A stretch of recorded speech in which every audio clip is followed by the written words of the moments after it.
The government is now on alert that Bitcoin is challenging the way America operates its economy, with the center being the Federal Reserve Bank, and politicians are starting to fight it. So this is the first major political attempt in the Senate we've seen where now there's a fight between those who are pro-Federal Reserve and paper money versus Bitcoin. So the bill is trying to label different aspects of the infrastructure as a broker and therefore qualify for various disclosure.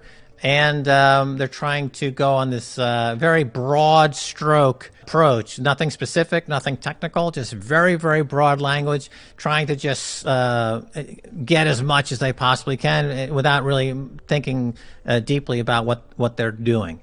Interestingly, the language seems to have a carve out for Bitcoin. It seems to attack the altcoins. It says in the language in the bill that, well, actually Bitcoin is something that we can't do much about. The genie is out of the bottle. But let's go after DeFi. Let's go after proof of stake. Let's go after these other altcoins, which is they're setting that up, and that's probably what they'll do. But at the end of the day, it doesn't impact Bitcoin, because Bitcoin is a global market. You know, I always say that governments don't ban Bitcoin. Bitcoin bans governments. You know, if the U.S. is stupid enough not to get into the Bitcoin game now, even though, as Senator Cynthia Lummis has said, it's late in the game. You know, the U.S. is lagging at this point.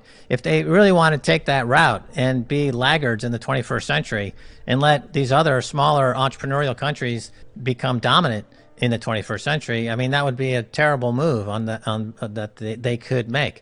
But hopefully they'll come to their senses. Of all of the countries that have tried to ban Bitcoin so far have failed, and what we're seeing is a pattern of capitulation followed by a reversal. So they actively want to get into the mining of Bitcoin. They want to get into the storing and hoarding of Bitcoin. And that'll be the 21st century world war. Will be a hash war. Countries are going to be competing aggressively to get as much Bitcoin as they possibly can, because it's the hardest money ever in history of humans, and it'll be the global standard. So it's like a space race of the 1960s. This is the hash race, which is materializing now. We see it. Different countries are starting to enter the fray. The U.S., like they were late to the space race, they are late to the hash race. You know, if they focus and they get into it, I hope the U.S. does, and they can do great, but they have to change their mindset. Would you still say it's early, though, for Bitcoin right now? Like, what are your thoughts on the timing right now of Bitcoin? Is it still early? So you can buy a fraction of it. You can put $10, $20 into Bitcoin. You don't need to buy a whole Bitcoin. So that's the first thing. Second of all, you have to look at what would be the eventual market. You know, what market is Bitcoin conquering? And that would be the global cache of investable assets. Right now is about $200 trillion worth of investable assets.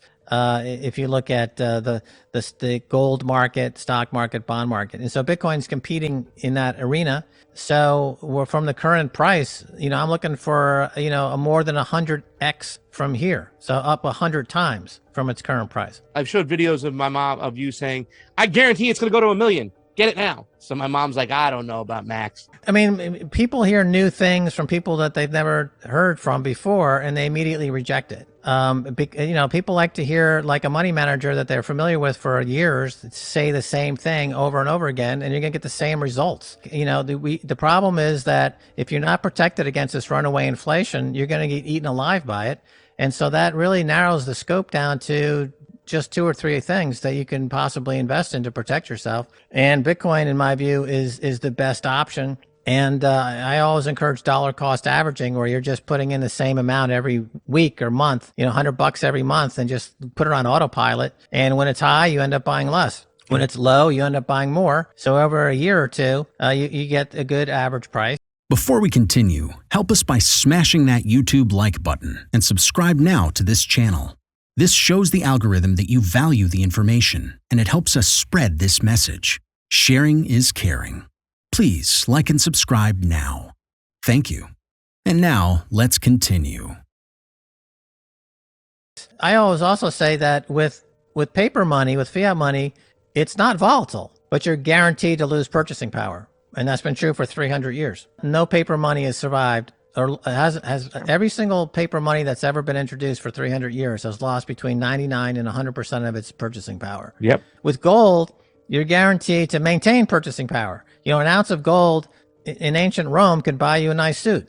An ounce of gold here in the 21st century can buy you a nice suit. Gold maintains its purchasing power. With Bitcoin, it's volatile, but you're guaranteed, mathematically guaranteed, to increase your purchasing power.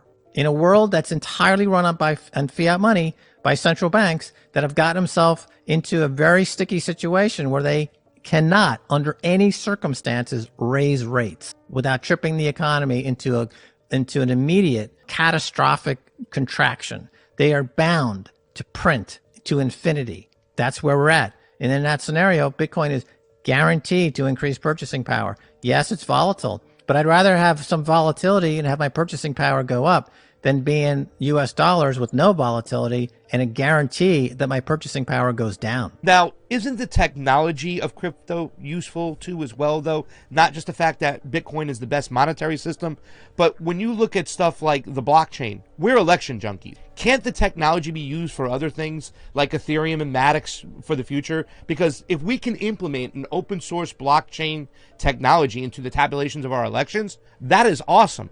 So won't some cryptos find a way to exist, even though the fact they are proof of proof of stake? Right. They're not money. So they're tokens that can be used interoperably in and out of fiat.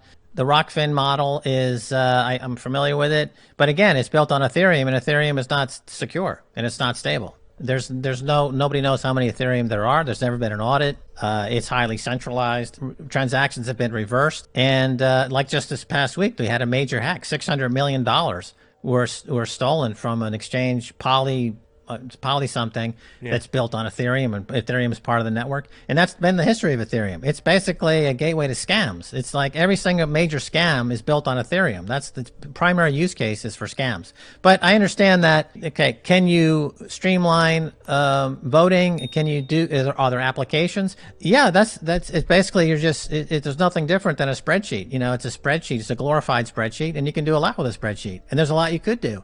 The problem is that, okay, let's go to Washington, D.C. and say, hey, you know what? We've got this spreadsheet-enabled quote-unquote crypto, and we're going to make voting absolutely secure and unambiguous, and it's going to be a vast improvement.